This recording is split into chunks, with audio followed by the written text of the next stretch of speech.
जबलपुर के श्री कृष्ण प्रणामी स्कूल के बाहर यहाँ धरना भी हम लोग कह सकते हैं, शोक सभा भी हम लोग कह सकते हैं। यहाँ पर जितने भी लोग मौजूद हैं, हम सभी यहाँ पर एक ही मकसद के लिए आए हैं। जो हम लोग पैनल में एक बच्चे का फोटो देख रहे हैं, अर्पित जो है, और वो इसी स्कूल का छात्र था।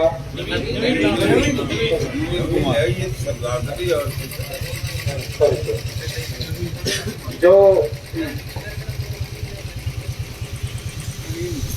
मृतक छात्र है नवीन कुमार, आप सभी लोगों को पता भी है कि यहाँ स्कूल के एक टीचर ने, जो प्रिंसिपल था बंसीधर, वो पिछले कई दिनों से लगातार बच्चे को मानसिक और शारीरिक रूप से प्रताड़ित करने का काम कर रहा था, जिसकी सीसीटीवी फुटेज भी आप लोगों को मिली है, आप लोगों ने देखी भी है। और इस सीसीटीवी फुटेज में साफ तौर पर वो प्रिंसिपल नवीन के साथ मारपीट करता हुआ नजर आ रहा है। और उस सीसीटीवी फुटेज को देखने के बाद एक बात विशेष तौर पर ध्यान देने योग्य है कि वो जो मारपीट कर रहा है, वो मारपीट इस तरह की बिल्कुल भी नहीं है जैसे एक टीचर अपने स्टूडेंट के साथ करता है। हम भी अपने टाइम में स्टूडेंट रहे हैं, हमारे भी अपने टीचर्स से पिटाई हुई है, थप्पड़ भी मारे गए, डंडे भी मारते थे, लेकिन उनका एक तरीका होता था मारने का। उनका तरीका मारने का इस तरह का होता था कि ताकि बच्चा डरे और पढ़ाई में अपना ध्यान लगाए। लेकिन यहाँ सीसीटीवी फुटेज में जो पिटाई नजर आ रही है, वो इस तरह से पिटाई की जा रही है नवीन की, जिस तरह से एक दुश्मन के साथ व्यवहार किया जाता है, और इस तरह से पिटाई इसके साथ की जा रही है जैसे इसके साथ कोई पुरानी रंजिश हो बच्चे के साथ। और मैंने केवल एक सीसीटीवी फुटेज देखी है, और जो बच्चे के पिता है उन्होंने बताया कि इस तरह की एक और सीसीटीवी फुटेज है, और भी सीसीटीवी फुटेज है, उसमें भी वो टीचर इस बच्चे को शारीरिक रूप से प्रताड़ित करता हुआ नजर आ रहा है, जिसका परिणाम ये निकला कि वो बच्चा मानसिक तनाव में आ गया, स्कूल जाने से डरने लगा, और इतना ज्यादा डिप्रेशन में चला गया कि उसने एक गलत कदम उठा लिया और वो लड़के ने आत्महत्या कर दी। इसके बाद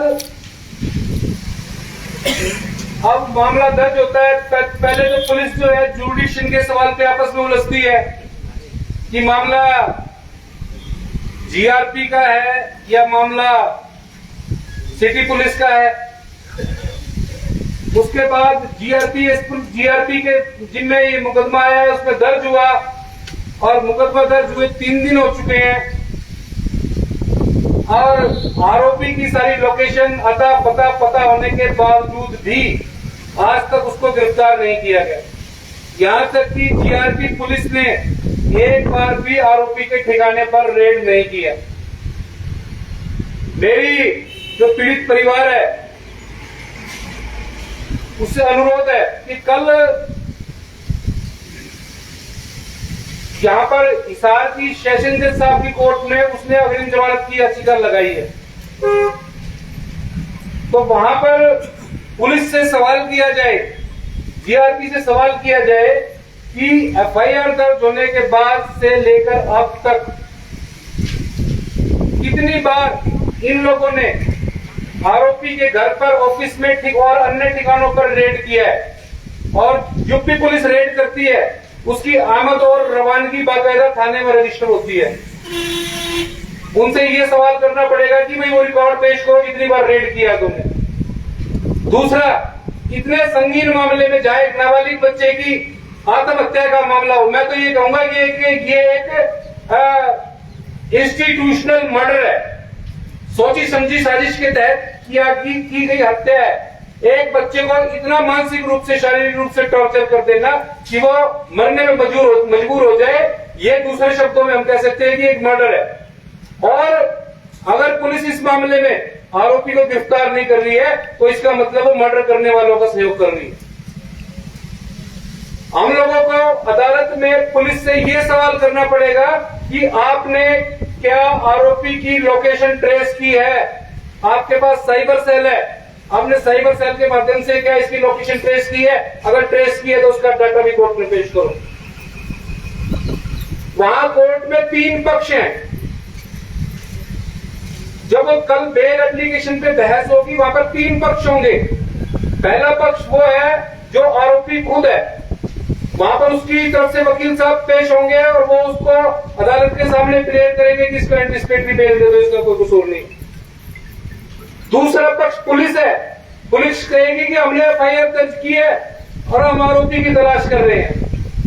और तीसरा पक्ष हम खुद हैं, हम अलग से अपने वकील के थ्रू कंप्लेनेंट जिसको बोलते हैं, शिकायतकर्ता के तौर पर अदालत में पेश हो रहे हैं। तो हमारे लिए तो पुलिस भी उतनी ही ज्यादा गुनहगार है जितना कि ये प्रिंसिपल जो मुरलीधर नाम बंशीधर जो भी नाम बताया आपने। तो हम लोगों को वहां पर अदालत में आरोपी के साथ साथ पुलिस को कटघरे में खड़ा करना भी बहुत जरूरी है। और जो मैंने यहाँ पे पॉइंट रखे हैं ये भी अदालत के माध्यम से उनसे जवाब तलबी बहुत जरूरी है उन पुलिस वालों। किसी गरीब का बच्चा, किसी दलित का बच्चा, किसी महिलाओं के साथ, अल्पसंख्यकों के साथ इस देश में पिछले 10 सालों से जानवरों जैसा व्यवहार हो रहा है। जैसे रोड पे चलते हुए किसी गाड़ी के नीचे कुत्ता आ जाता है और कोई परवाह नहीं करता कि यहाँ कोई बात नहीं कुत्ता है, इसी तरह गरीब आदमियों के साथ, अनुसूचित जाति जनजाति महिलाओं अल्पसंख्यकों के साथ पिछले 10 साल से इस देश में ये व्यवहार हो रहा है। तो इन चीजों का विरोध जरूरी है, संवैधानिक विरोध जरूरी है। और मेरी आपसे एक और गुजारिश है कि इस तरह के मौकों पर अपनी राजनीतिक रोटियां सेकने वाले लोग बहुत आते हैं, उनके बहकावे में या उनके कहने से आप लोग कोई हिंसात्मक कदम या गैर कानूनी कदम मत उठाएं। कोई रोड जाम करना या रेल ट्रैक जाम करना इस मसले का हल नहीं है। आपके पास बहुत सारी कानूनी रेमेडीज हैं, आपके पास बहुत सारे कानूनी रेमेडीज हैं, उनको अवेल करो, उनका इस्तेमाल करो। अगर आपको लगता है कि जीआरपी इस मामले में जांच अच्छी तरह से नहीं कर रही है तो हम इस मामले में हाईकोर्ट को अप्रोच कर सकते हैं। हम इस मामले में हाईकोर्ट को अप्रोच करके एसआईटी का विशेष जांच टीम का गठन करा सकते हैं जिसकी सुपरविजन हाईकोर्ट करे और इस मामले को जीआरपी से ट्रांसफर करा के ईमानदार पुलिस अधिकारियों की एसआईटी विशेष जांच टीम से इसकी जांच करा सकते हैं। ये भी आपके पास अवेलेबल है। अगर आपके उच्च राजनीतिक ताल्लुकात हैं तो आप इसमें मुख्यमंत्री की सिफारिश करा के इस मामले की सीबीआई जांच करा सकते हैं। ये मैं इसलिए कह रहा हूं क्योंकि जिसने अपराध किया है वो उसके हाथ बहुत लंबे हैं, उसके बक्सों में पैसे बहुत ज्यादा है, उसके राजनीतिक ताल्लुकात बहुत ज्यादा बड़े हैं, उनके घर में आईपीएस अधिकारी है। इन पुलिस वालों को आसानी से वो मैनेज कर सकते हैं। आप एक जीआरपी के थानेदार की कितनी औकात लगाते हो? कुछ लाख में वो अपना ईमान बेच देगा। इसलिए इस मामले को लाइटली ना लें और इस मामले को स्ट्रांगली इसकी पैरवी करें। और कानूनी रास्ते आपके पास बहुत हैं, मैंने आपको बताया। आप इन्वेस्टिगेशन ट्रांसफर कर सकते हैं, आप एंटिसिपेटरी बेल में स्ट्रांगली अपनी पैरवी कर सकते हैं और इस तरीके से आप अपने जो बच्चा चला गया है उसकी आत्मा को न्याय दिलाने का काम करें। सभी साथियों को जय भीम जय भारत। सभी को जय भीम जय भारत। नमस्कार। आज आपके गांव में आदमपुर के अंदर जैसे पता लगा कि एक बच्चे को बड़ी बेरहमी से पीट करके बच्चे को मार दिया गया, और साथियों काफी दिनों से हम इसी एजेंडे में घूम रहे हैं क्योंकि एक जालोर की घटना देखी होगी। जालोर की घटना, एक 12 साल का बच्चा था, वो भी कहते हैं बच्चा भगवान का रूप होता है। उस बच्चे ने मटके के हाथ लगा दिया। उस टीचर ने इतनी गंदी मानसिकता जो इंसानियत के नाम पे दफा है शर्मसार कर दिया पूरी इंसानियत को। उस बच्चे को इतनी बेरहमी से पीटा कि बच्चे की डेथ हो गई। वहां जालौर में थे हम, और प्रशासन ने भी उसके बाप को भी पीटा, उसकी मां को भी पीटा, जबरदस्ती दाह संस्कार उसका करवा दिया।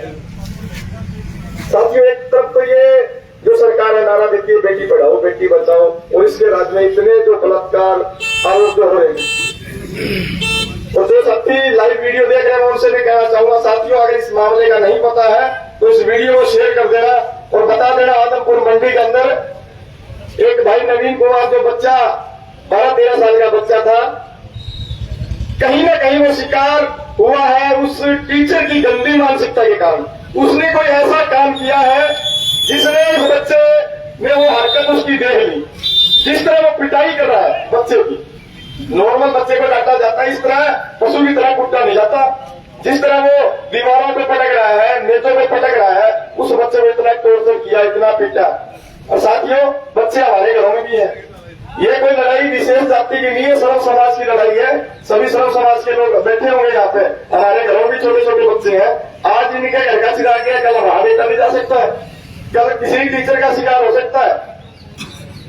इसलिए जहां भी जब भी आपको कॉल दी जाए, जिला लघु सचिवालय सिरसा के अंदर ये मान सम्मान की लड़ाई है। इस बच्चे को पीड़ित परिवार को न्याय दिलवाने के लिए सभी साथी जिला लघु सचिवालय हिसार के अंदर जो भी साथी सुन रहे हैं, आदमपुर मंडी ये जिला हिसार का है, हल्का आदमपुर मंडी। तो जो भी साथी इस वीडियो को देख रहे हैं, जब भी मैं आपको बताऊंगा या जितने भी हमारे साथी या सोशल वर्कर बैठे हैं वो इस वीडियो के माध्यम से, क्योंकि साथियों न्यूज चैनल यहाँ पे बिक चुके हैं। साथियों, सोया हुआ विपक्ष, अच्छू को बैठा विपक्ष और सोई हुई जनता और बीटा हुआ पत्रकार, वो हमारे लिए कुछ नहीं है। इसलिए इस पीड़ित परिवार को न्याय दिलवाने के लिए हमें आगे आना पड़ेगा।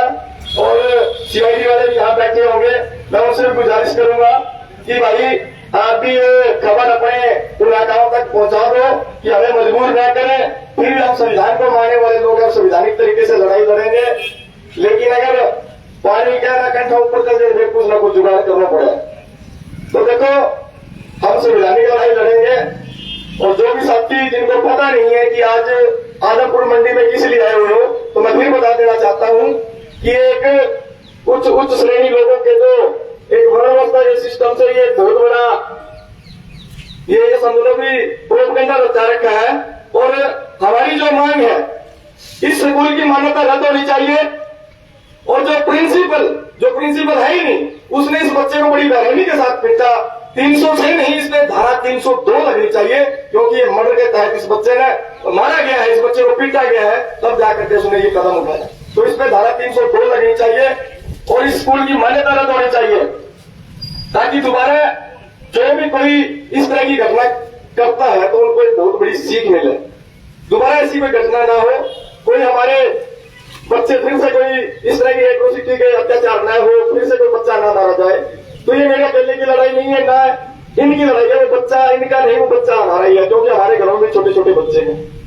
तो जब भी आपको कॉल दी जाए, जब भी आपको बताया जाए लघु सचिवालय हिसार के अंदर, आपको भरी तादाद के अंदर वहां, क्योंकि भाई ये पूंजीपति लोग हैं, बड़े लोग हैं, इनके जो मंत्री हैं, एमएलए हैं, उनके साथ इनके हाथ है, पैसे वाले भी हैं।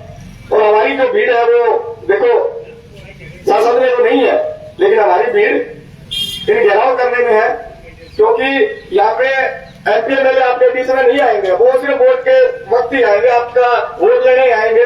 मैं एक समाज सेवक हूँ और साथियों जहां भी कोई एट्रोसिटी अत्याचार होता है वहां पे निकल पड़ते हैं। मेरे घर से आज तक किसी ने वार्ड मेंबर का चुनाव भी नहीं लड़ा, हमें चुनाव से कोई लेना देना नहीं, लेकिन इंसानियत की लड़ाई लड़ूंगा, चाहे वो किसी धर्म में हो, चाहे वो किसी मजहब में हो, लेकिन इंसानियत की लड़ाई लड़ेंगे। जब भी किसी का अत्याचार होगा, जोर जुल्म होगा, उसकी आवाज उठाने के लिए हमारी टीम आपके साथ कंधे से कंधा मिला करके चलेगी। और इस पीड़ित परिवार को न्याय दिलवाने के लिए मैं आपको विश्वास दिलाता हूं कि हम जब भी आप हमें कॉल या मैसेज दोगे, हम पूरी अपनी टीम के साथ और पूरे हिसार जिला के जो साथी हैं, बाकी फतेहाबाद के, सिरसा के, उनको भी बोलेंगे कि जो इस बच्चे के साथ जो घटना हुई है दोबारा ऐसी घटना न हो। तो वो सभी साथी जब भी आपको कॉल दी जाए, हम लघु सचिवालय हिसार को घेरेंगे और इस पीड़ित परिवार को न्याय दिलाने का काम करेंगे। और जो भी यहाँ पे जो साथी बैठे हैं वो दुखी हैं और इस पीड़ित परिवार के साथ बैठे हैं, तो आप भी विश्वास दिलाइए कि आज एक बाप का बेटा गया, किसी माँ का बेटा गया, किसी बहन का भाई गया, तो दोबारा ऐसी घटना न हो। उनको विश्वास दिलाइए कि हम आपके साथ हम कंधे से कंधा मिला के चलेंगे। या कोई एमपी एमएलए या राजनीतिक रोटियां सेकने वाले आ जाएंगे, लेकिन हमें राजनीति नहीं करनी है, हमें इस पीड़ित परिवार को न्याय दिलाना है। तो जो भी साथी यहाँ पे आए, और भाई रजत कंसल जी भी आपकी इस लड़ाई में, क्योंकि जब भी देखते हैं भाई रजत कंसल जी हर जगह, चाहे वो दबे कुचले आदिवासी पिछड़े जितने भी कहीं भी कोई अत्याचार एट्रोसिटी होती है, वहां पे इन्होंने निस्वार्थाओं से बिना फीस लिए वो केस लड़े हैं। देखते हैं चाहे कहीं भी कोई कांड होता हो तो हम आपके साथ हैं, जहां भी हमारी जरूरत पड़े। तो आपका यही मैं धन्यवाद करता हूं कि आप इनका साथ दीजिए और हम भी साथ देंगे। बहुत बहुत धन्यवाद। जय भीम, जय भारत। ताली मत बजाइए, ताली मत बजाइए, ताली मत बजाइए।